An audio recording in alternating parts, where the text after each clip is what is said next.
Pessoal aí do fundo, vamos chegar, tem cadeira aqui para todo mundo.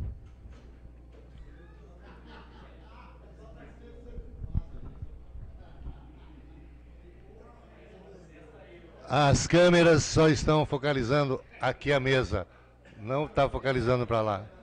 Pode ficar tranquilo. Bom, boa noite a todas e a todos. Essa é uma atividade chamada pelo Núcleo dos Petroleiros do PT, apoiados pelo Sindipetro Unificado de São Paulo. O Sindipetro Unificado de São Paulo topou apoiar essa atividade e para discutir um pouco a respeito da Petrobras e da conjuntura em geral, a geopolítica, vamos dizer assim, do petróleo no mundo todo. E o convidado é o José Sérgio Gabrielli, ex-presidente da Petrobras, aliás, o mais longevo presidente da Petrobras, que ele foi de 2005 até 2012, nunca alguém permaneceu tanto tempo lá. Que é um cargo muito visado, virar mexer, alguém era cortado rápido. Bom, eu queria chamar aqui para a mesa o companheiro Danilo Silva, que é o representante dos trabalhadores eleito no Conselho de Administração da Petrobras. Danilo.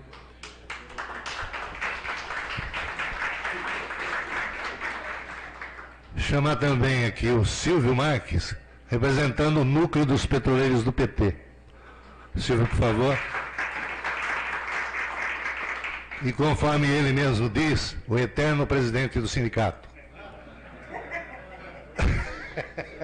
É uma história engraçada, mas ele gosta.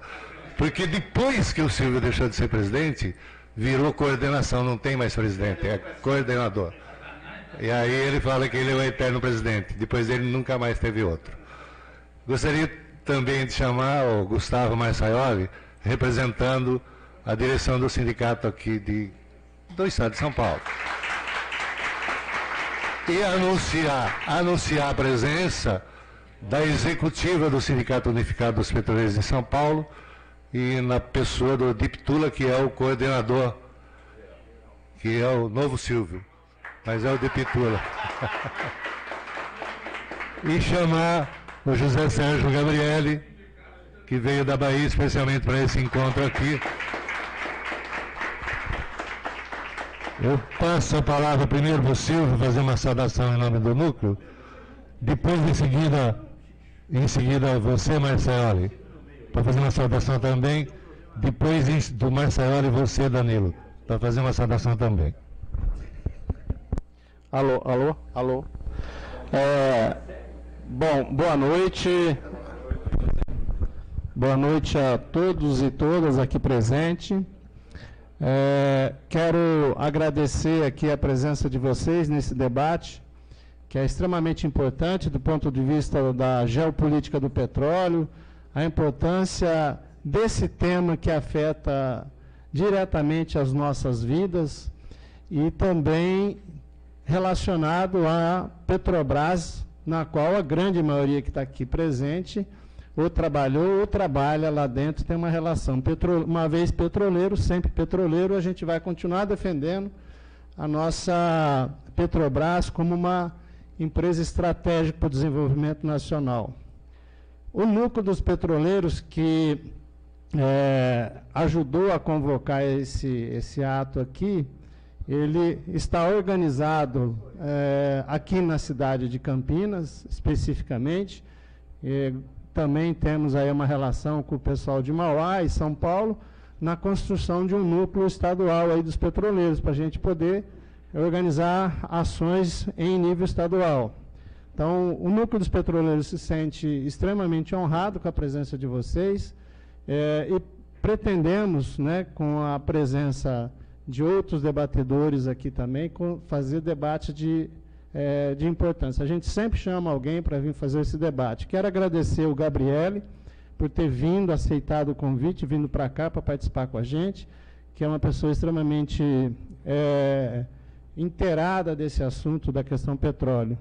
Agradecer ao Marçaioli, em nome do Marçaioli e toda a direção do sindicato, que topou fazer esse evento, e o Danilo, que é o nosso representante no Conselho de Administração. Eu acho que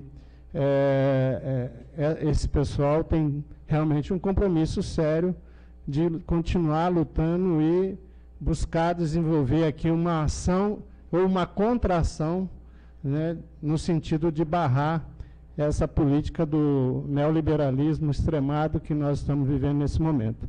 Então, agradeço a presença de vocês e acho que esse debate será extremamente rico e vai esclarecer muita coisa para todos nós. Muito obrigado.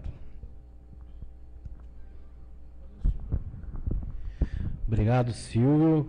Primeiro, saudar a todos, né, que estão prestigiando aqui esse debate. Também aqueles que estão aí acompanhando pela internet, a gente está transmitindo ao vivo a partir de agora. Também dizer que é muito bom ver uma plateia tão representativa, né? Temos pessoal aposentado nosso aqui, né, que são filiados, temos pessoal da Ativa, que também é muito bom a gente ver aqui, movimentos parceiros, né? Acho que essa representatividade é muito importante, porque é um momento que a gente só vai enfrentar todos esses desafios com essa representatividade toda. Também agradecer aí a presença do Gabriel e dizer aqui publicamente a todos que é um companheiro que sempre foi muito, muito aberto, né? Tipo, muito acessível. Eu acho que isso também demonstra muito, né, sobre ele, sobre todo o período da gestão, né? Eu entrei, inclusive, em 2006, um momento onde a gente, né, era outro clima, a gente, né, via Petrobras, aquela coisa bombando, não tinha limite, e assim, o orgulho de ver aquela Petrobras, você sabia que você não estava trabalhando simplesmente em qualquer empresa, mas uma empresa que tem um impacto na vida das pessoas muito, muito bom, né? E o prestígio que tinha ser petroleiro. E a gente está num momento que o desafio é outro, e é muito importante estar contando aí com a participação do Gabriel nas trincheiras de luta até hoje. E por último aqui, passar até para quem está assistindo e para todos que estão, tanto pela internet quanto aqui, como que a gente vai fazer o sistema hoje aqui. A gente vai, assim que abrir aqui a palavra, o Gabriel vai estar fazendo a sua exposição. Aqueles que têm perguntas, vão guardando aí, anotando. Também aqueles que estiverem pela internet podem ir enviando as suas perguntas, né? Obviamente que se forem coisas ofensivas não vão ser ditas aqui, mas qualquer pergunta que tiver na transmissão, ao final da fala do Gabriel, a gente vai passar as intervenções da internet. Então, aqueles que estiverem navegando, assistindo a gente, passar aí.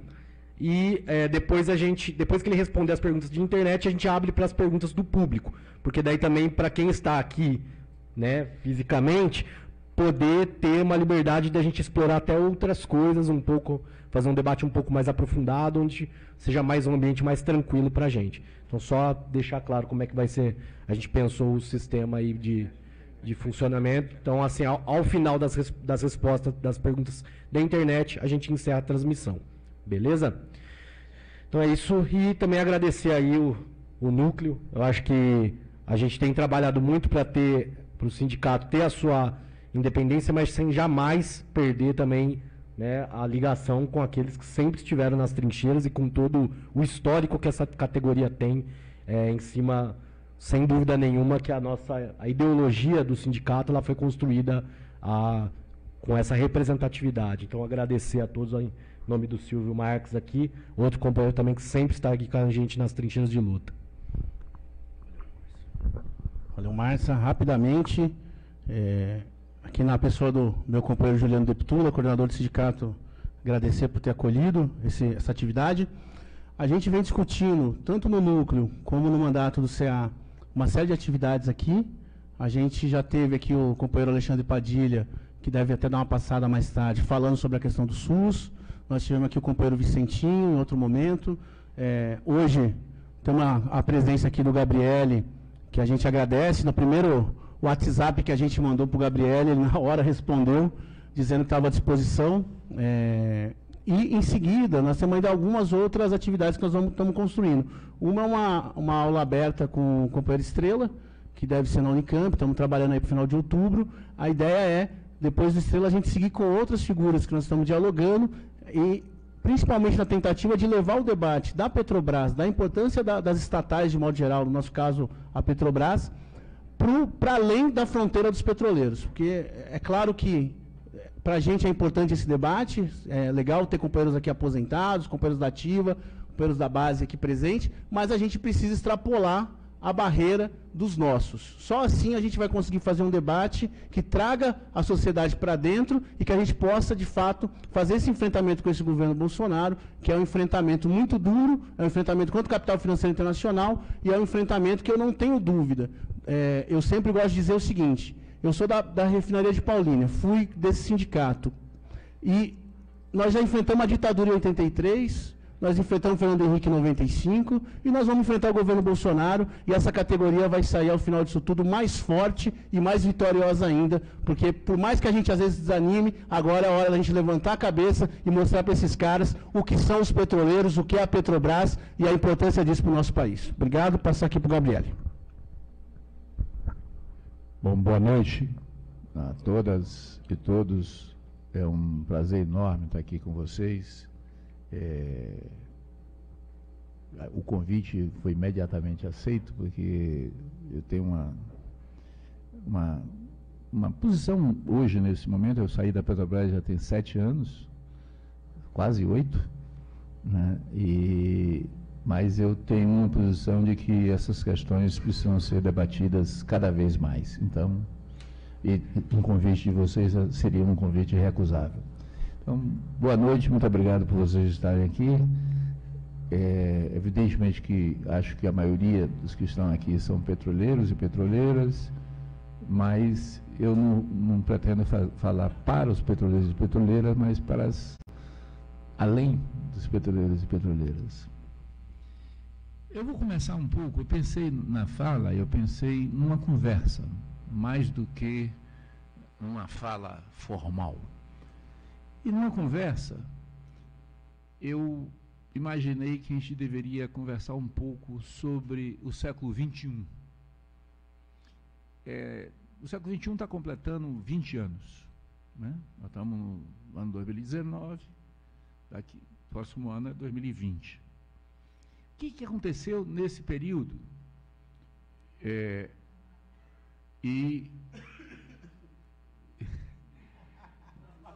Não, isso é a importância da energia. Isso é a importância da energia. Ainda bem que foi coordenado no sindicato. A importância da energia. O que aconteceu nesses 20 anos e o que mudou nesses 20 anos sobre o petróleo? Porque lá no início havia uma versão espalhada por muitos, lá nos anos 2000, 98, 99, espalhados por muito que o petróleo ia acabar, que a era do petróleo ia acabar e que o petróleo ia ser uma mercadoria igual a outra, que você compra na feira igual a qualquer mercadoria,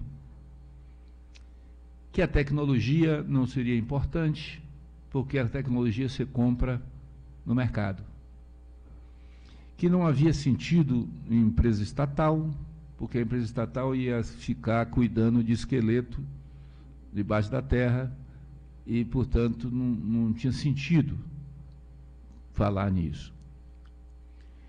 No início dos anos 2000, a Petrobras estava sendo preparada para ser vendida em partes. As Fafens deveriam ser desativadas, as refinarias já estavam sendo desativadas, em termos de sistema Petrobras, a Refap já tinha sido criada. A concentração da atividade de exploração e produção da Petrobras deveria ser a bacia de Campos, e a Petrobras deveria sair dos campos maduros no Nordeste. Isso em 2000. Isso em 2000, não em 2020. Isso em 2000. E que a Petrobras deveria ser uma empresa fortemente ligada ao mercado, dependente, portanto, da análise do sistema financeiro e devia dar resultado para os acionistas no curto prazo. Essa era a visão que se tinha da Petrobras em 2000. Qual era a visão mundial? Também nessa fase do final do século final do século XX, no início do século XXI. Nessa fase, os Estados Unidos, que é a principal potência econômica, militar e diplomática do mundo, estava com sua produção declinando. Os Estados Unidos já foi o maior produtor de petróleo, mas na década de 90 estava a produção em franco declínio de produção. E os Estados Unidos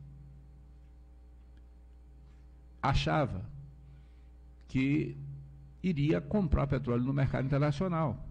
Não precisava falar em autossuficiência dos Estados Unidos. Os Estados Unidos podia comprar no petróleo no mercado internacional, o preço do petróleo estava barato, eu me lembro, o preço de análise dos projetos, $16 o barril, era o preço de equilíbrio dos projetos, quer dizer, o preço de referência dos projetos para ser aprovados era $16 o barril.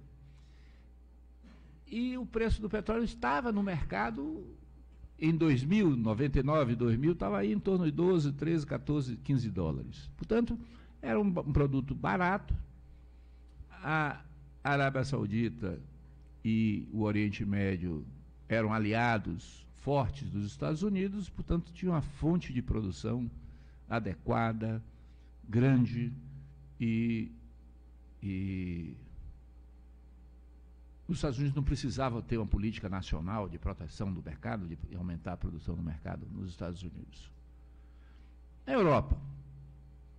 Europa crescia enormemente a campanha de que o petróleo é um mal, de que deveria se caminhar para combustíveis renováveis, deveria se caminhar para alternativas da produção de combustíveis, utilizando biocombustíveis, utilizando células de hidrogênio, utilizando mecanismos de mudança na estrutura das cidades para diminuir o uso do automóvel individual. Então, você tinha toda uma agenda verde crescente, principalmente na Europa. O que acontecia na China? A China estava começando a crescer. Se você olhar os dados hoje, você vai ver que ela está crescendo lá desde a década de 80. Mas ainda não era um grande vapor a toda velocidade, ou um grande trem a toda velocidade, como se virou depois. Mas a China era um país poluído, era um país que usava carvão intensamente, que não tinha carro, muitos carros, era um país onde tinha muita bicicleta ainda, é um país agrícola, então não era um país que tivesse, digamos, fosse um país interessante para o petróleo. Isso em 2000, não é 1860, 2000. Bom, nessa altura, você tem uma mudança nos Estados Unidos. Os republicanos ganham a eleição. Família Bush ganha a eleição. O Bush veio de uma família tradicionalmente petroleira, uma família do Texas ligada ao petróleo. É bom lembrar que é impressionante isso. As primeiras atividades de perfuração no mar no Brasil foram feitas com sondas da família Bush. As primeiras sondas que vieram para o Brasil foram da família Bush, na exploração da Bacia de Campos. Então, ela tem uma ligação longa com o petróleo. Aí, o que acontece em 2001? O mundo é terrível. Em 2001 aconteceu um fenômeno. O que aconteceu em 2001? Alguém lembra? As Torres Gêmeas são atacadas. As Torres Gêmeas são atacadas por quem? Por chamados terroristas árabes, ligados aos sauditas da Arábia Saudita. Usando o controle dos aviões nos Estados Unidos, país todo poderoso, foi feito com garfo, canivete e armas muito elementares que deram o controle dos aviões para atacar as Torres Gêmeas e o Pentágono. Isso em 2001. O que acontece a partir de 2001? Há uma completa reversão na política externa americana e na política interna americana referente ao petróleo. Abandona-se a pauta verde, estimulam-se as empresas a crescerem a exploração de petróleo, viabilizam licenças para o uso generalizado do fracking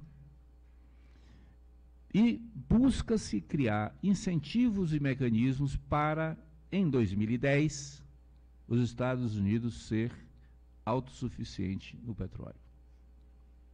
Então, há uma mudança profunda nos Estados Unidos para que os Estados Unidos se transformasse de um país que iria usar a mercadoria petróleo comprada no mercado para ser um país que iria controlar domesticamente a produção do petróleo.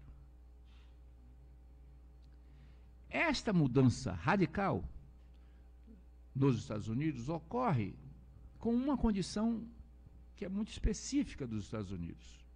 Uma condição de superfície e uma condição de subsolo. Qual é a condição de superfície? Como a produção americana vinha caindo, a infraestrutura de processamento e de transporte de petróleo nos Estados Unidos estava ociosa. Tinha capacidade nos dutos americanos de transportar. E a indústria de serviços para a perfuração e completação de postos estava com capacidade ociosa. Esta situação, portanto, de superfície, permitia uma generalização de uma tecnologia de fraturamento de rochas que exigia uma intensificação da atividade de perfuração e completação de poços para manter a produção. Esta situação de superfície se combinava com a situação de subsolo. Porque nas mesmas áreas que os gasodutos e oleodutos estavam ociosos, nas mesmas áreas você tinha rochas reservatórios grandes com remanescentes de petróleo já descoberto, trapeado, preso nessas rochas. Portanto, se você conseguisse quebrar essas rochas, você liberaria esses produtos, e se você tem infraestrutura na superfície, você aumenta a produção com baixo custo. O que é que acontece nos Estados Unidos? Os Estados Unidos começa a crescer, lá em 2002, 2003, 2004, começa a crescer o uso do fracking na produção do shale gas e do tight oil nos Estados Unidos. Até aí, nada demais, é um país que consome muito, não acreditava na autossuficiência, porque achava que podia comprar o petróleo no mercado, mas ele começa a produzir muito. E aí tem um problema da economia. Né? O petróleo e dinheiro andam muito juntos. O que acontece nesse período? A economia entra numa lógica de que o dinheiro gera dinheiro. E aí você tem uma movimentação de dinheiro crescente no mundo. Até que, em 2008, nós temos uma crise, porque essa bolha explode. O que acontece até 2008 com as empresas americanas? As empresas americanas, corretamente, tomam dinheiro emprestado barato, contratam sondas, perfuram poços, não para descobrir petróleo, porque não era o problema dos Estados Unidos não é de descobrir novos reservatórios, é de explorar o petróleo dos reservatórios já conhecidos. E, ao fazerem isso, dão uma explosão no crescimento do petróleo americano. E de 2008 a 2016, os Estados Unidos, que era um país dependente do petróleo, vira o maior produtor de petróleo do mundo. Do mundo. Supera a Arábia Saudita e supera a Rússia, que eram os dois maiores produtores. Então, os Estados Unidos sai de uma situação, nos anos 2000, de dependente do petróleo e do gás, para ser um país, nos anos 2019, maior produtor de petróleo do mundo e exportador de gás natural. Olha a revolução feita por intervenção do Estado americano, claro que utilizando as empresas americanas, uma decisão estratégica do governo americano de explorar uma reserva importante. O que acontece com a China? A China intensifica seu crescimento, controla o sistema financeiro chinês, avança na industrialização do país, vira um grande exportador de produtos baratos, intensivos em trabalho, e, ao fazer isso, passa a ser o maior credor dos Estados Unidos. Passa a ser o maior credor dos Estados Unidos. E o que acontece com o petróleo? O petróleo não é tão importante para a China como é para outros países. A China depende muito mais do carvão do que do petróleo, na matriz energética chinesa. Porque o uso de automóveis, o uso do transporte era relativamente pequeno. Então, mas ele precisava intensificar a logística de transporte, incluindo o transporte aéreo, incluindo o transporte marítimo e incluindo o transporte de dutos. E a China começa a crescer enormemente o consumo de petróleo. E a partir de 2008, com a crise mundial, da mesma maneira que os Estados Unidos aumentou enormemente a produção, a China virou o maior importador do mundo até 2016, quando ela é superada pela Índia, que é o maior importador de petróleo nesse momento. O que a China faz? A China garante, primeiro, uma expansão das empresas chinesas estatais para as áreas produtoras de petróleo. E nessa expansão ela tenta ir para os Estados Unidos. Ela tenta ir para os Estados Unidos. Aí tenta comprar a Unocal, que era uma empresa da Califórnia, que estava sendo vendida em 2008, 2009. O que o Estado americano faz? Estado defensor do livre mercado, defensor da livre iniciativa. Não, aqui você não entra não, está proibido você entrar. Então o acionista da Unocal perdeu 3 bilhões de dólares, porque a China ofereceu um valor de 3 bilhões de dólares acima da Chevron, e a Chevron comprou a Unocal, mas os chineses não. Então ela tentou entrar nos Estados Unidos, não conseguiu. Aí a China entra pesado na África. Em 2011, a CNPC tinha 400 mil vistos de trabalho chinês no Sudão. Entra pesado na Venezuela, com a PDVSA, entra pesado no Equador, entra pesado no Peru e entra pesado basicamente nesses países. Portanto, a China entra fisicamente com as suas empresas estatais na direta da produção de petróleo do mundo. E a China faz um outro movimento. Ela intensifica a construção e modernização de suas refinarias para processar petróleo pesado, portanto, são refinarias com alto grau de complexidade, e são refinarias integradas com polos petroquímicos. Portanto, o sistema de refino na China é um sistema de refino que tem uma capacidade de processar petróleo pesado em grande quantidade e, ao mesmo tempo, de produzir produtos petroquímicos. Portanto, é integrada com produtos petroquímicos. O outro país que supera a China, lá em 2015, 2016, é a Índia. O que é que a Índia fez? A Índia não tem petróleo. A Índia investiu pesadamente em refinarias. Tem uma refinaria da Reliance, na Índia, que tem capacidade de processar 700 mil barris por dia de destilação atmosférica. E ela construiu uma série de refinarias e ela passou a ser um exportador de diesel, a Índia. Por que isso? Por causa da questão geopolítica, por intervenção do Estado indiano e por uma intervenção geopolítica importante de controle da região do Oceano Índico e do Pacífico. Mas aí acontece um fenômeno. Além da crise em 2008 do capitalismo internacional, existe um outro fenômeno que acontece em 2006 e 2007. Qual foi?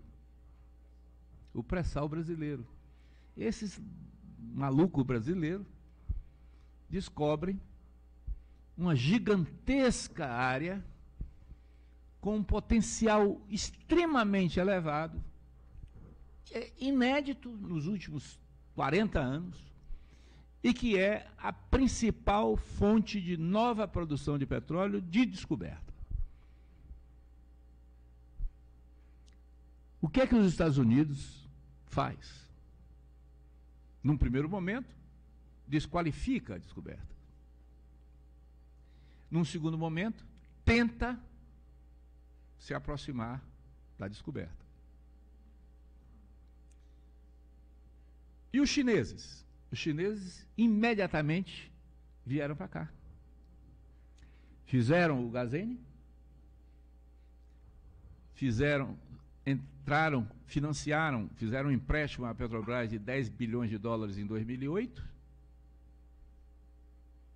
e, portanto, nós tivemos uma intensa presença chinesa no Brasil na área de petróleo. Hoje, a China é, no Brasil, um dos grandes parceiros da Petrobras. Não diretamente, mas através da participação da China no campo de Libra e da participação da China em conjunto com a Galp e com a Repsol nos campos da Bacia de Campos. E hoje ela é, portanto, um grande ator no pré-sal brasileiro. Aí o que acontece? Pós-2008, pós-crise mundial de 2008, ninguém mais fala de que o petróleo é uma mercadoria qualquer e que você pode encontrar o mercado e o mercado resolve os problemas do petróleo. Ninguém fala isso, a não ser alguns brasileiros e brasileiras. Porque nos Estados Unidos está claro que a importância a segurança, acho que eles chamam de segurança energética, é o principal elemento da política externa, militar e diplomática do principal poder do mundo, que é os Estados Unidos. Para a Europa,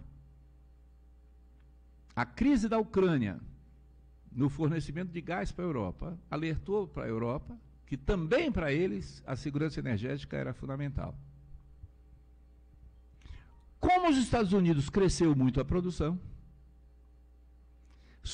começou a surgir a ideia de que os Estados Unidos eram independentes do mundo no fornecimento energético, portanto, estavam capazes de se autossuficientes, de tal maneira que poderiam desprezar o petróleo venezuelano, e aí intensifica o ataque ao governo da Venezuela, podiam dispensar o apoio principal à Arábia Saudita, e aí muda a política externa americana, que vinha desde o tempo de Nixon, para o Oriente Médio, de uma política externa de que os Estados Unidos era o grande gendarme, era o grande xerife do Oriente Médio, para ser uma política de que cada país no Oriente Médio deveria se autorregular na questão de segurança e devia cuidar principalmente dos seus terroristas domésticos e mais do que da segurança da produção de petróleo, porque os Estados Unidos não precisaria muito mais do petróleo da Arábia Saudita, e que, portanto, a política energética dos Estados Unidos tinha que pensar essencialmente na lógica da manutenção da produção do petróleo americano. E nessa lógica da produção do petróleo americano, como todas as pessoas do petróleo sabem, o petróleo sobe e desce. Tem um tempo de aumento da produção do petróleo e tem um tempo de declínio da produção do petróleo. Então, como a produção americana, com base no fracking, apesar dos grandes reservatórios que tem, é uma produção com uma taxa de declínio extremamente alta, a média de declínio, de utilização dos reservatórios que utilizam a técnica de fracking é de que 70% do reservatório é utilizado nos primeiros 3 anos de operação. 70%. É uma curva extremamente elevada de crescimento com uma aceleração gigantesca depois de 3 anos. Não tem platô de produção, ela cai rapidamente. Então significa, portanto, que essa produção ela é intensiva em perfuração, é intensiva em completação, é intensiva em uso de insumos. Os Estados Unidos percebe que em 2020, 25, entre 25 e 30, essa produção americana vai cair. Então, se a produção americana vai cair em 2025 e 30, e nós estamos em 2019, se nós estamos em 2018, isso é amanhã na indústria do petróleo. Porque o tempo entre a descoberta e o primeiro óleo é em torno de 6 anos. Então, se eu quiser ter óleo em 2025, eu tenho que descobrir ele agora. Então, o que é que os Estados Unidos está fazendo? Está acelerando, através principalmente da Exxon, a exploração na Guiana. E na Guiana, aqui no norte, já fez enormes descobertas, já fez, se eu não me engano, 12 descobertas, no offshore, no mar, na Guiana, e tem reservas identificadas, nesse momento, de em torno de 8 bilhões de barris. Na Guiana. Os Estados Unidos, também, principalmente através da Exxon, mas também através da Chevron, estava buscando intensificar suas atividades no oeste da África. O governo Trump está abrindo áreas de exploração no Oceano Atlântico, na costa atlântica dos Estados Unidos, que estava proibida até o governo Trump. Os Estados Unidos estimulou a construção de oleodutos ligando o Canadá aos Estados Unidos para trazer grandes volumes de petróleo das areias bituminosas do Canadá para atender os Estados Unidos. Então, portanto, os Estados Unidos começou a ter uma ação de buscar fontes de fornecimento no mundo. Só que a maior fonte de novos petróleos do mundo estava vedado praticamente para eles a partir da regulação do petróleo de 2010 no Brasil. Porque em 2010, o Congresso brasileiro aprovou 4 leis. E essas 4 leis diziam: Petrobras vai ser a operadora única do pré-sal. Diziam, o contrato de petróleo será um contrato de partilha de produção. Diziam, é necessário uma política de conteúdo nacional que viabilize uma expansão da indústria naval brasileira, que viabilize uma expansão da indústria mecânica brasileira, que viabilize uma expansão da engenharia pesada brasileira. E tinha a construção de um fundo social que capturaria toda essa renda do petróleo e investiria na educação brasileira. Então, você tinha um modelo de exploração que o papel da empresa internacional não é que estava proibida a entrada das empresas internacionais, mas você tinha um papel central da Petrobras nesse processo. Então, os Estados Unidos, nós estamos aqui pensando em 2010, há 9 anos atrás.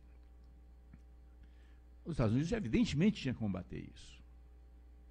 Só que os Estados Unidos, na América do Sul, eles preferem primeiro combater com os seus aliados internos do que botar as tropas primeiro aqui. Aquela coisa que ele faz em outros lugares. Então, o que aconteceu foi que o combate a essa estrutura começou a crescer no Brasil. Em 2012, acho que em 2012, o PSDB faz um seminário em... O PSDB, que era o principal partido de oposição ao governo na época, faz um seminário em Brasília e define um programa para o petróleo brasileiro. Está publicado em livro, portanto não é nada secreto o que eu estou dizendo. E nesse programa se dizia o quê? Era preciso resgatar a política de 1998. Dividir a Petrobras, acabar com a operação única do petróleo, acelerar os leilões, trazer empresas internacionais e viabilizar, portanto, uma rápida monetização das reservas de petróleo, porque o petróleo ia acabar. Então, como o petróleo vai acabar, eu quero fazer o mais rápido possível a exploração e a Petrobras não tem... Isso em 2011 e 2012, antes da crise da Lava Jato. Com a Lava Jato ocorre numa tempestade perfeita. Porque as denúncias da Lava Jato passaram a ser, digamos, o tema principal da vida brasileira durante os anos de 2013, 14 e 15. Mas, ao mesmo tempo, em 2014,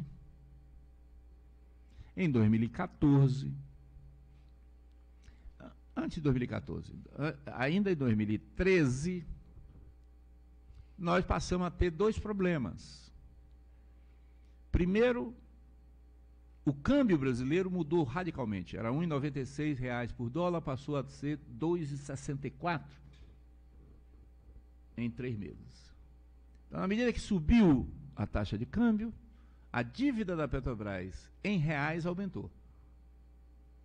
Ao mesmo tempo que aconteceu isso, as receitas da Petrobras, decorrentes da venda de gasolina e derivados, elas não cresceram o suficiente para garantir que as importações de diesel e de gasolina fossem pagas pela venda dos derivados no Brasil. Porque os preços estavam seguros no Brasil. O que é que acontece com isso?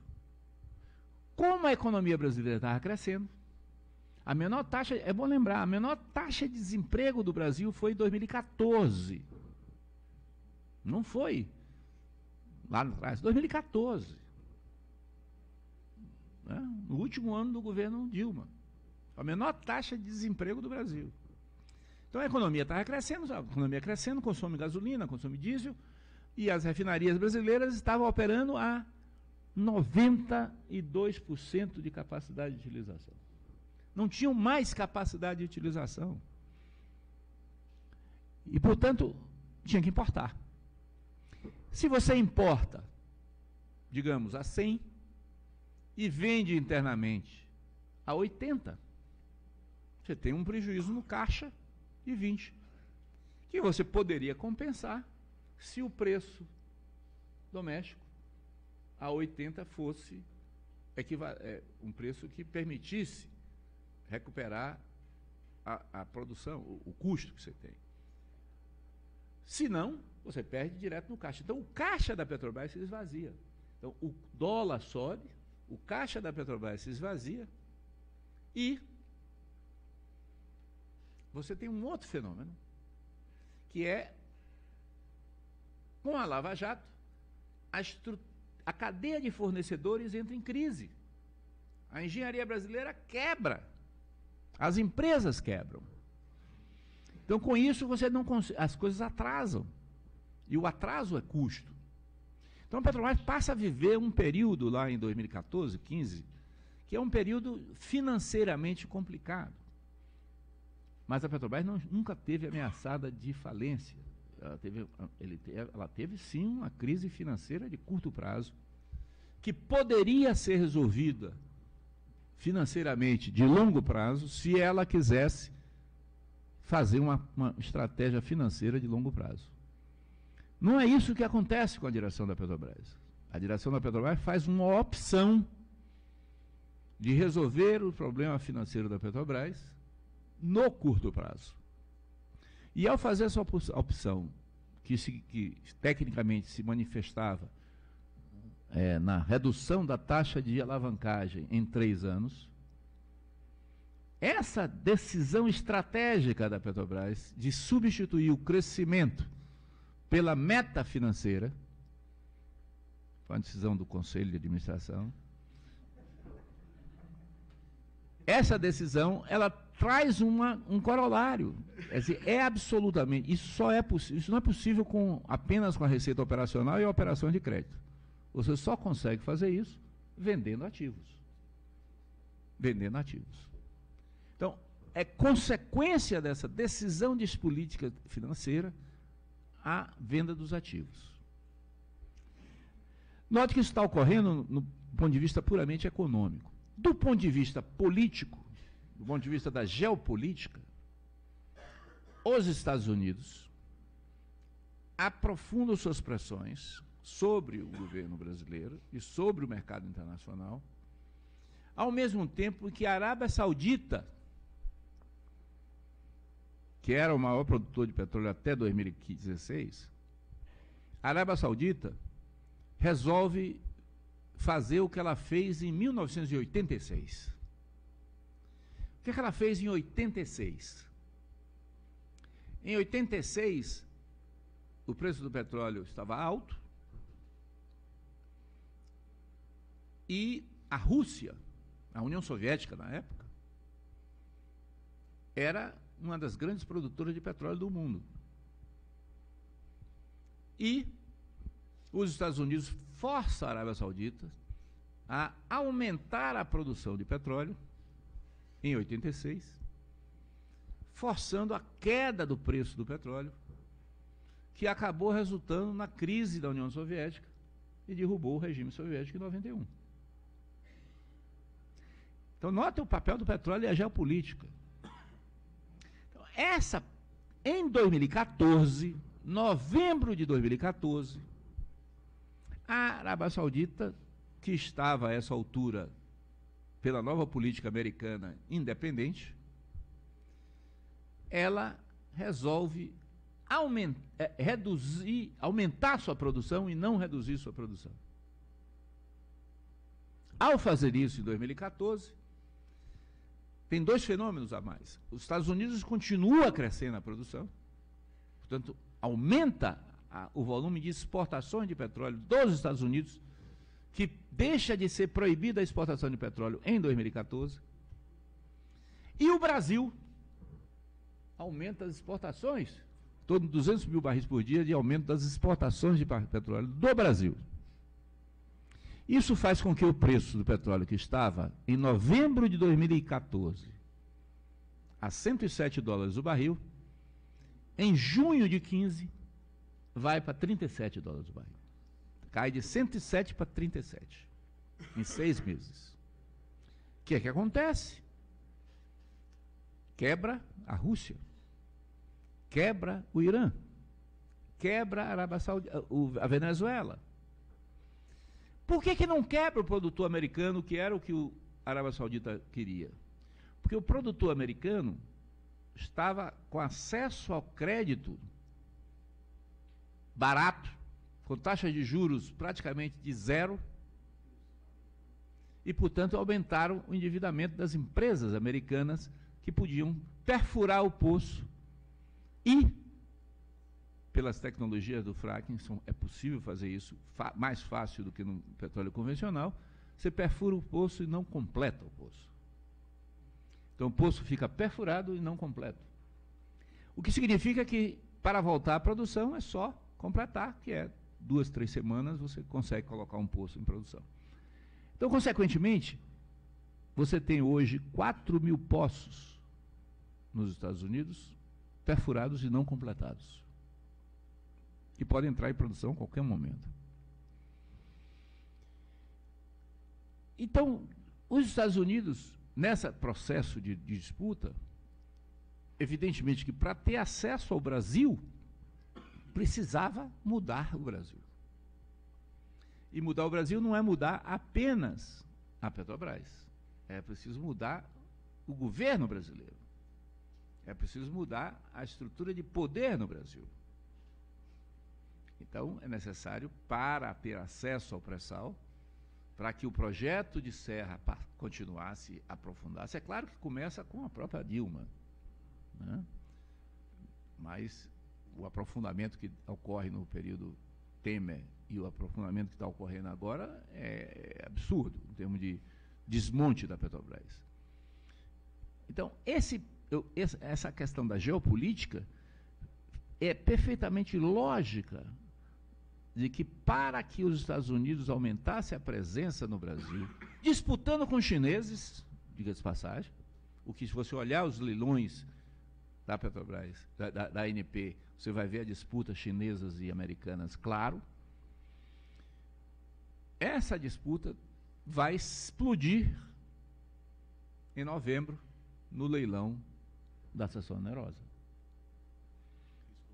Risco zero, que é um leilão quase inédito na história do petróleo, porque é um leilão que você não vai precisar descobrir petróleo, você não tem risco exploratório, só tem risco de desenvolvimento. Isso vai ter, porque não é igual, os reservatórios do pré-sal não são iguais, mas os riscos exploratórios são mínimos, portanto, é uma compra de uma mega-sena premiada, né? Então, isso significa que a compra de 7 a 8 bilhões de barris, que é o equivalente ao que está na descoberta da Guiana. A Guiana com todos os riscos exploratórios que tem na Guiana. Pode ter. Ei? Pode ter, né? Não, risco exploratório da Guiana. A Guiana ainda não está certo o que é que está acontecendo lá na Guiana, mas é uma área exploratória, parece que prolífica. Então, consequentemente, a mudança que ocorre no Brasil e a mudança que ocorre no mundo do petróleo depende fortemente do controle estratégico desse petróleo pelos estados. Não é à toa que no mundo mais de 85% das reservas conhecidas do mundo estão sob o controle das empresas estatais, não estão sob o controle das empresas privadas. E, ironicamente, esta semana, o maior complexo de processamento de petróleo do segundo maior produtor de petróleo do mundo, protegido por armamentos extremamente sofisticados, que em 2017 custaram 350 bilhões de dólares para montar a bateria de mísseis de proteção, é atacado por 12 drones quase aeromodelo, que destrói 50% da capacidade de processamento da Arábia Saudita. 5,7 milhões de barris tirados do mercado. o preço dá um salto, depois cai, evidentemente, mas dá um salto e alerta. Geopolítica, estratégia é importante. Petróleo não é banana. Petróleo não é feijão. Petróleo não é mercadoria qualquer. Petróleo é um produto estratégico que o mundo ainda depende essencialmente dele para se movimentar.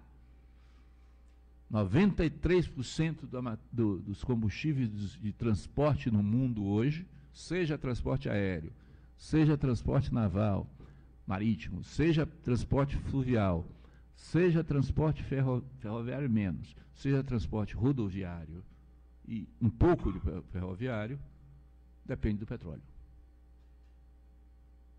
Tudo que é transportado, portanto, no mundo, depende do petróleo. Portanto, não é uma coisa qualquer. Nesse contexto, o que é que o governo, apoiado pelos Estados Unidos e apoiado por esse governo doido do Trump, faz? Longe de retomar o controle estratégico da maior riqueza que nós temos e da maior riqueza do mundo novo sobre esse produto estratégico, o governo caminha aceleradamente para entregar isto para as empresas internacionais. E não só caminha para entregar isso para as empresas internacionais, no sentido de produção de petróleo, mas, com a Lava Jato, inviabiliza qualquer política significativa de conteúdo nacional, porque sem engenharia brasileira não tem porquê, não tem como você exigir conteúdo nacional.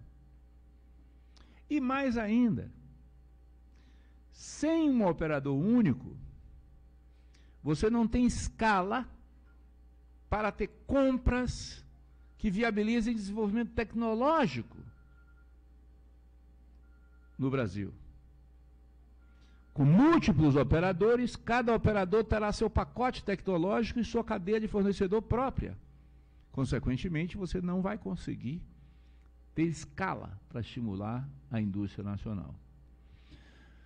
Mais ainda, na medida em que você vende aceleradamente e acelera o desenvolvimento do pré-sal, particularmente da seção onerosa, com essa venda dos 7 bilhões de barris remanescentes da seção onerosa, você necessariamente e quase que com absoluta certeza vai exportar esse petróleo adicional.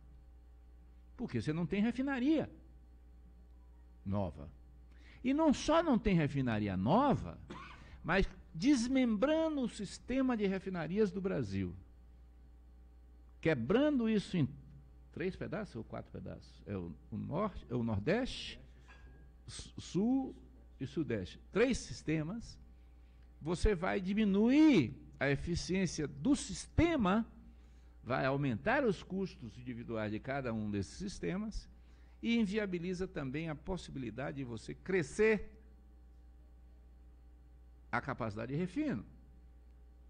Porque, neste exato momento, até 2025, provavelmente, com a manutenção do crescimento da produção americana, nós vamos ter os Estados Unidos fortemente exportador de diesel e gasolina.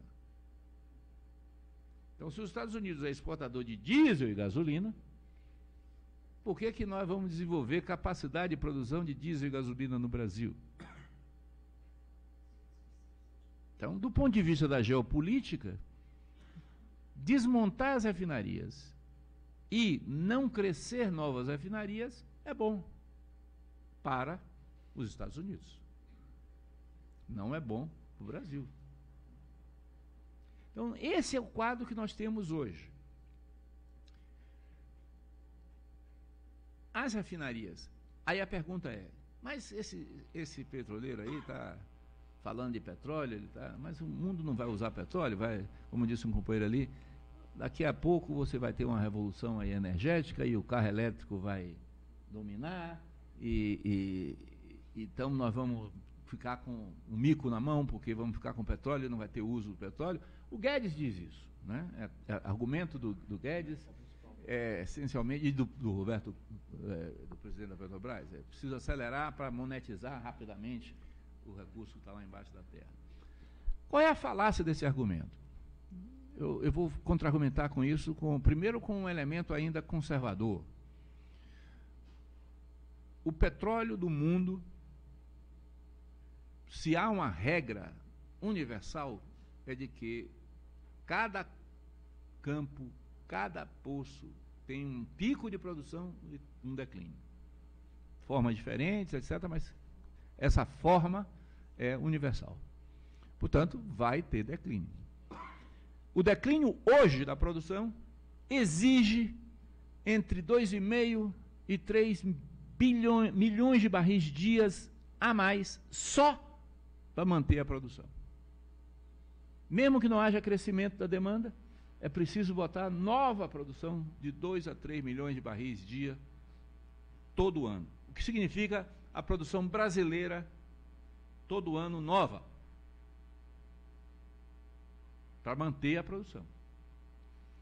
Segundo, se nós olharmos a frota de carros elétricos em relação à frota de veículos leves, a frota de carros elétricos hoje está entre 1,5% e 2% da frota de veículos leves.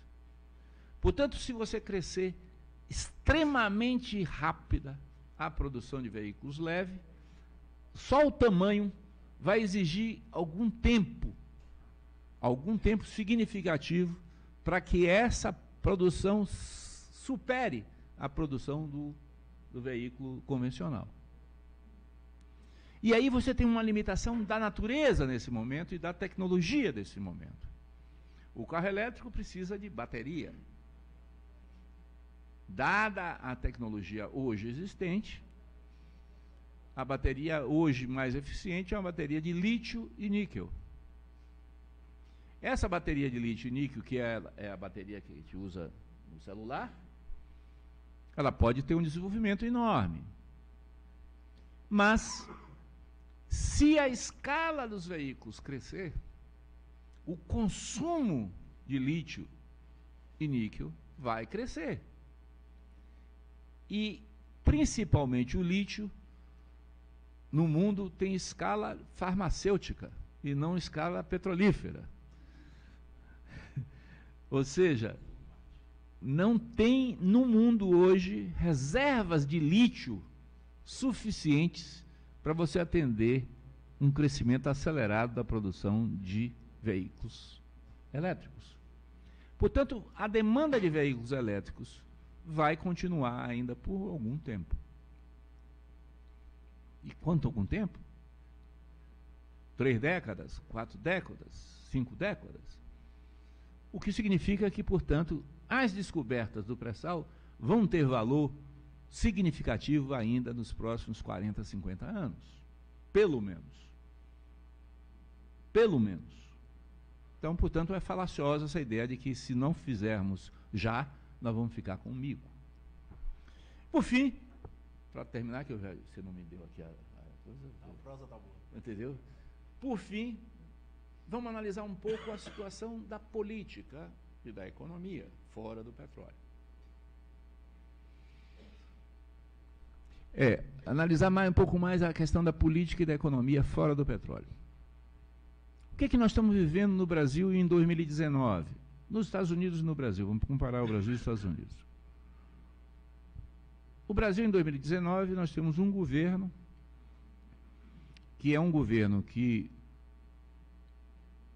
ganhou as eleições, inevitavelmente, não dá para negar isso, porque o adversário principal estava fora do jogo, o adversário principal não pôde jogar, o adversário principal estava preso, portanto, o Lula não pôde concorrer, que era o principal adversário, e, portanto, tirou o jogador do outro time, o melhor jogador do time foi tirado.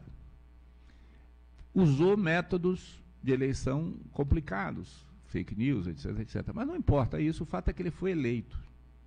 Mas ele foi eleito atropelando os processos políticos tradicionais do país. Processos políticos tradicionais que foram resultado de um acordo social da Constituição de 88. A Constituição de 88 definiu as regras de convívio político no país que foram detonadas tanto por Bolsonaro, que atropelou os partidos políticos, como pela Lava Jato, que atropelou os direitos das pessoas, como pela grande mídia, que homogeneamente combateu fortemente qualquer alternativa. O fato é que ele ganhou. Quando se ganha um governo, num regime democrático normal, o governante tenta ganhar apoios que não tinha. Tenta ampliar os apoios. Não é assim que funciona com os governantes da extrema-direita nesse momento. Trump, Bolsonaro, Macron, ao assumirem, falam para o seu próprio público, não querem falar para outros públicos. Consequentemente, nós temos um governo que é um governo que fala para si próprio, no cotovelo cria adversários no governo. Se você observar bem, você tem uma crise cada dia do governo, e essa crise de cada dia do governo enfraquece e fragmenta esse governo, ficando apenas o núcleo familiar ligado à família Bolsonaro. Mas isso não significa enfraquecimento do governo, porque consegue ainda um certo apoio institucional no Congresso, que está fortemente inclinado a caminhar numa direção econômica de que a intervenção do Estado é negativa e que, portanto, é preciso valorizar mais e mais as relações de mercado, reduzindo o tamanho do Estado, privatizando tudo que é possível e diminuindo a regulação em quase tudo. Na ilusão de que, se o mercado financeiro perceber que isso está acontecendo, vai ter uma visão de que a dívida pública será paga facilmente e, portanto, vai investir, criar emprego e renda no futuro que ninguém sabe quando virá. Mas essa é a lógica do governo. E isso ainda tem base fundamental no Congresso Nacional. E essa base fundamental no Congresso Nacional tem nome. Você tem o Rodrigo Maia como um articulador, que é o presidente do Congresso, um articulador dessa visão, que está implementando lentamente um parlamentarismo disfarçado, aprovando mudanças, independente do Executivo. Então, nós temos um primeiro fenômeno aí. Um segundo fenômeno é de que a base de apoio de Bolsonaro incluiu um conjunto de pessoas anti-PT, que votaram em Bolsonaro porque eram contra o PT. E nessas pessoas que eram contra o PT e que votaram no Bolsonaro, você tem pessoas que eram democratas, mas eram anti-PT, e tem pessoas que não eram democratas e eram anti-PT. Eram anti-PT e autoritários. Os democratas anti-PT começam a se arrepender. Então você tem um movimento de arrependimento de quem apoiou o Bolsonaro numa lógica anti-PT. E esse movimento se junta a esse centro e tenta constituir, portanto, uma base de uma frente social que tenta buscar uma alternativa à extrema-direita de Bolsonaro, provavelmente em torno do Dória, aqui em São Paulo, ou em torno do Gereissati do PSDB, ou em torno do pessoal ligado a Fernando Henrique Cardoso, ou em torno do pessoal ligado a Ciro Gomes, que tenta fazer uma frente que, em última instância, mantém essa política econômica com uma certa democracia, respeito aos elementos democráticos no país. Qual é o problema? É de que essa fragmentação do governo, essa constituição dessa frente de centro-direita, não está encontrando uma forte movimentação pela centro-esquerda. A centro-esquerda não está conseguindo mobilizar adequadamente e ampliar a sua base de apoio. No ponto de vista institucional, a centro-esquerda tem lá 100 e poucos deputados e senadores. Do ponto de vista da sociedade, tem um apoio aí de 25%, 30% da sociedade, mas não cresce além disso. E isso se reflete, portanto, esse quadro político, ao meu ver, se reflete na luta em defesa da Petrobras. Porque na história da Petrobras, que é uma história de luta social para manter a Petrobras, desde a constituição da Petrobras com o movimento Petróleo é Nosso, desde o movimento contra a privatização na década de 90, e agora não, nem tanto, mas em todos os momentos, a defesa da Petrobras ela foi forte quando o movimento sindical petroleiro recebeu o apoio da sociedade. Recebeu apoio dos estudantes, recebeu apoio dos democratas, recebeu apoio dos políticos, recebeu apoio da sociedade em volta das unidades da Petrobras, e aí isso fortaleceu a defesa da Petrobras. Quando foi apenas o movimento sindical, foi muito mais difícil a defesa da Petrobras. O que está acontecendo hoje, portanto, é que nesse contexto político que eu mencionei, a luta em defesa da Petrobras, que foi caracterizada em 14, 15 e 16 como uma empresa falida, uma empresa corrupta, uma empresa que só tinha corrupto e uma empresa que era um desastre, um mar de lama, essa empresa hoje, defender essa empresa, é preciso reconquistá-la, é preciso reconquistar o apoio. Então, esse é um quadro de dificuldade. Quer dizer, o que faz com que, cada vez para mim, fique claro que não tem uma solução exclusiva no petróleo.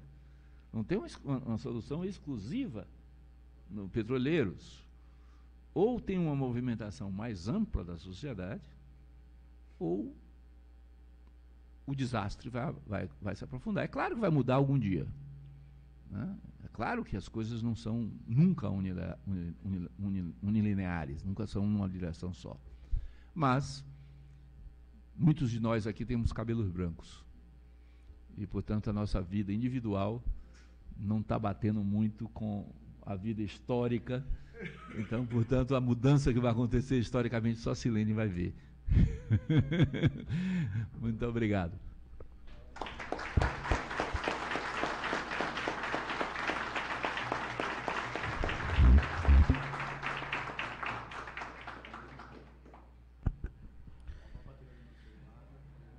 Pessoal, a gente teve algumas manifestações aqui na internet. Vou ler aqui pro Gabriele aqui para ele interagindo. Um aqui, a Ailton falou para você voltar logo para a presidência da empresa antes que não sobra nada. Falou que o pessoal tem uma faixa aí, volta a Gabriele. Jorge colocou aqui a questão de existe um discurso, né, que a Petrobras, isso até entre os funcionários, de que a Petrobras ela executou um plano muito maior do que ela tinha a capacidade de executar naquele período de tempo, né, em relação à fiscalização, financeiramente. E aí a pergunta se isso realmente aconteceu e se aconteceu, por que foi feita essa opção. O Alex aqui também, acho que é o Alex lá do Paraná. A defesa da Petrobras, empresa brasileira estatal integrada, esbarra em um senso comum criado por anos de ataques diários contra esse modelo. Quais os principais argumentos podem ser usados para fazer frente a esse senso comum? outra pergunta aqui também, de que o governo afirma que a venda das refinarias vai trazer concorrência que reduzirá o preço dos combustíveis. Isso é possível? Aí tem a galera marcando outras pessoas, você precisa assistir essa. Pessoal marcando os camaradas aqui que... deixa eu ver. Quais são as possíveis consequências da venda da Liquigás para a população? Liquigás que foi vendida aí, né? E a Sheila aqui também falando o que poderia ter sido feito pelos governos anteriores para blindar a Petrobras do desmonte atual. Aí mais gente marcando aqui os seus amigos para vir ver o debate. A gente teve algumas outras aqui que estavam antes, deixa eu ver se eu acho. Aí tem uma pessoa aqui que se manifestou no sentido, falou que o Macron não é de extrema direita. Mas aí não precisa responder. O Paulo Colucci aqui, da Replan, também está assistindo a gente. Como obter apoio da sociedade quando a maioria da mídia brasileira faz propaganda para a venda de várias estatais, incluindo a Petrobras? Então a ligação aqui com a mídia. Deixa eu ver. Tinha uns outros aqui antes, eu não sei o que aconteceu, mas não eram perguntas, eram manifestações. Então teve gente manifestando aqui, defender a Petrobras, defender o Brasil, que estava junto com a gente. Mas eu não vou conseguir ver os nomes aqui, deu algum pau. As perguntas que foram essas. Deixa eu ver se chegou mais alguma aqui. Aí o Seijo Cote, parabéns, excelente fala. Augusto Grave, o senhor como ex-presidente, qual seria a melhor forma da classe petroleira lutar nesse momento? Então, pedindo a opinião aqui, né, de quem já esteve lá. E aí, lembrando, assim que terminar aqui os comentários em cima dos comentários da internet, aí a gente encerra e abre aqui para os presentes poderem interagir. E é isso, acho que são essas por enquanto. Agradecer também a todos que estão mandando as perguntas aí, voltar para o Gabriel interagir com a galera da internet. Primeira pergunta é se os planos nossos foram maiores do que nossa capacidade de desenvolver os planos. Olha, olhando hoje, digamos, 8 anos, 9 anos depois, teve algum problema de superdimensionamento do plano? Eu diria que talvez tivesse, em relação à velocidade de fazer as novas refinarias. Eu vou tentar explicar um pouco isso. Quer dizer, até 2011, eu saí em fevereiro de 2012. Tá certo? Até 2011, o principal fonte de financiamento da Petrobras era geração própria de caixa. Nós estávamos nos endividando, mas o endividamento estava diretamente ligado à criação de nova capacidade de produção da Petrobras, tanto na produção do AIP, como na produção do gás e energia, como na produção das refinarias, do abastecimento. Qual é o problema? Quando você coloca, e nós tínhamos em 2011, o plano de fazer 2 refinarias no Nordeste, 3, né, porque era uma refinaria no Maranhão, uma refinaria no Ceará, uma refinaria no Pernambuco, a refinaria do Rio de Janeiro, do Comperj, e a pequena refinaria de Clara Camarão, no Rio Grande do Norte. 5 refinarias para fazer. Você fazer 5 refinarias em 5 anos, que era a previsão, em 2011, talvez tenha sido um pouco exagerado, porque realmente é complicado você fazer 5 refinarias em 5 anos. Você poderia defasar um pouco mais, fazer isso em 7, 8 anos. Mas as refinarias eram necessárias e o plano estava correto. Talvez nós tenhamos exagerado na digamos, dimensão temporal do plano. Eu não concordo com a ideia generalizada de que os sistemas de controle da Petrobras eram ineficientes. Sempre é possível melhorar o sistema de controle.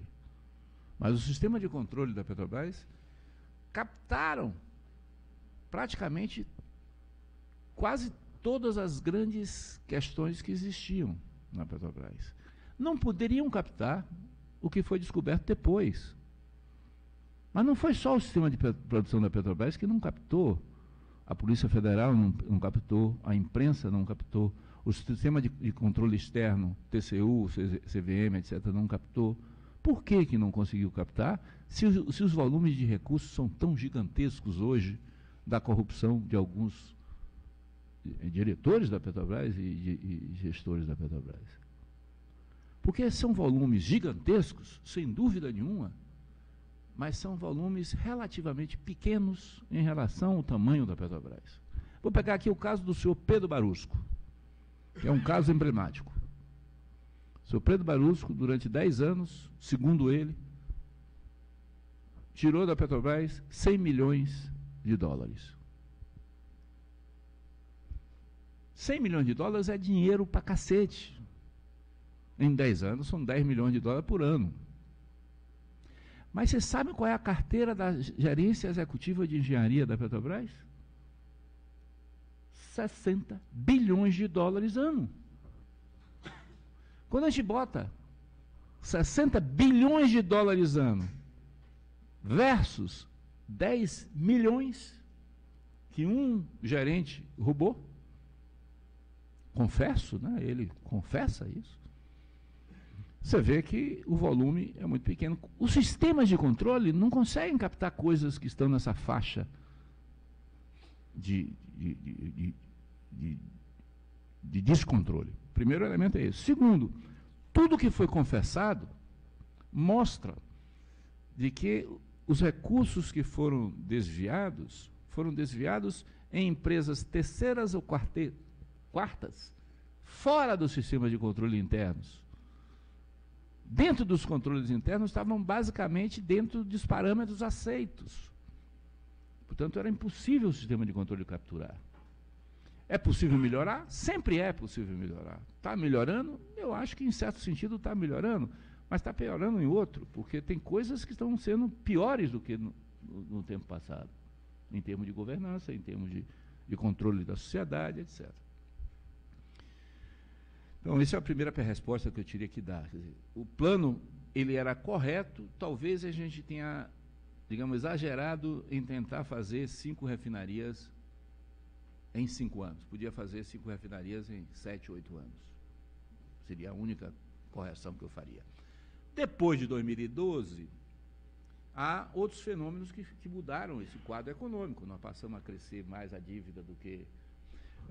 depois de 2012, nós passamos a crescer mais a dívida do que o caixa, a taxa de câmbio se alterou, os preços do petróleo caíram. Então, são coisas que estão fora do controle, digamos, gerencial da empresa, e, portanto, eu não vou comentar após 2012. Como combater o senso comum, e eu vou responder isso junto com formas de luta dos petroleiros. Eu acho que a única maneira é conversar, mobilizar,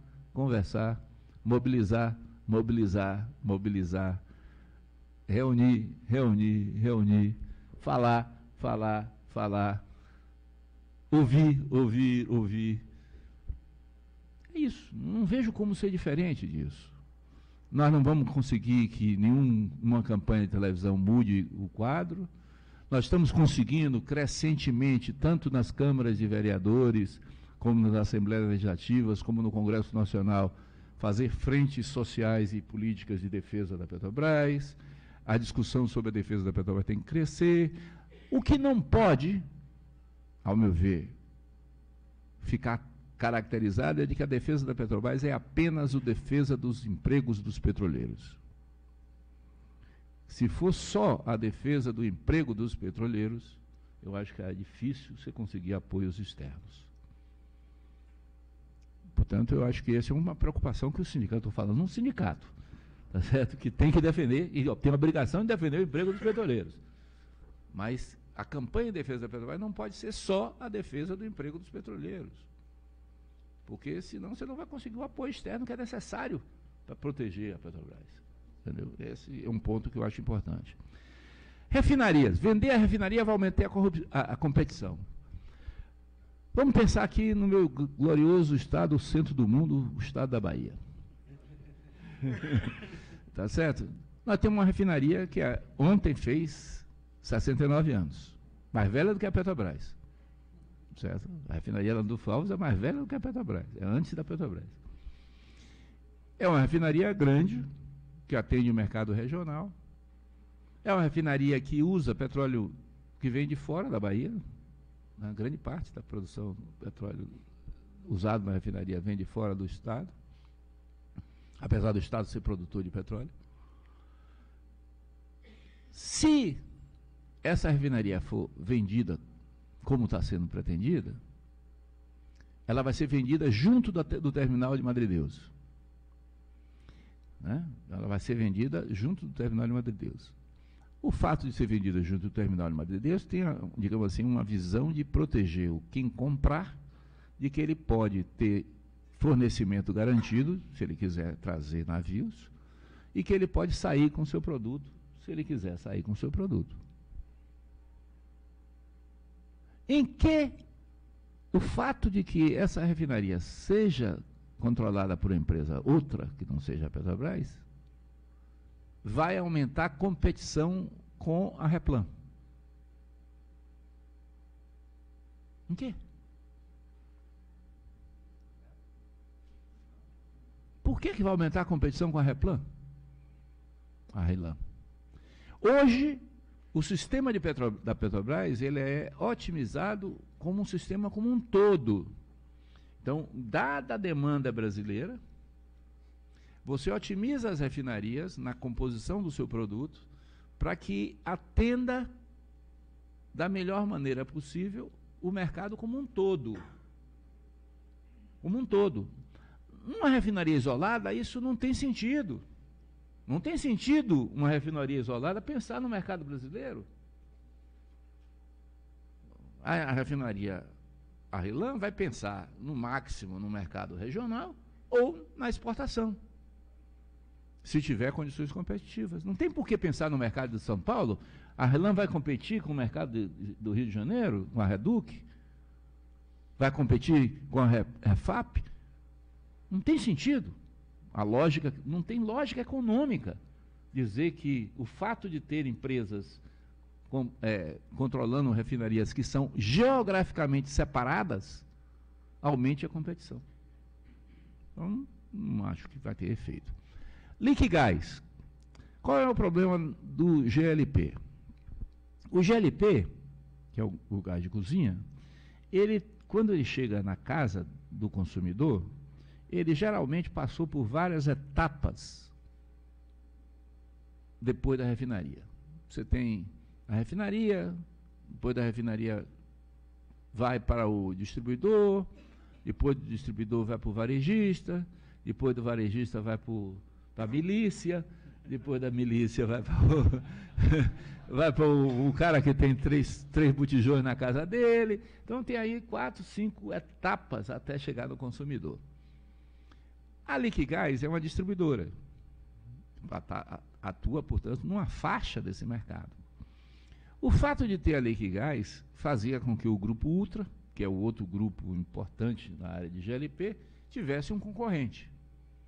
Não tendo a Liquigás, e a Liquigás sendo vendida para ou para grupos da área de GLP ou para grupos financeiros, vai alterar essa relação entre o maior distribuidor e o distribuidor menor. O efeito disso vai ser aumentar ou diminuir o preço do consumidor final? Eu acho que não vai depender do fato de ter vendido a Liquigás. Eu acho que vai depender da política de preço da refinaria, que é o básico do preço do GLP, e vai depender da capacidade dos diversas etapas da distribuição do GLP capturarem as margens de cada segmento. Mas vai ter um aumento do controle no setor de distribuição da Ultragás. Ela vai ser beneficiada, vai ficar mais forte no setor de distribuição. Como blindar a Petrobras? Acho que não tem como blindar a Petrobras se você muda o governo. Não tem como, mudou o governo, não tem como blindar a Petrobras.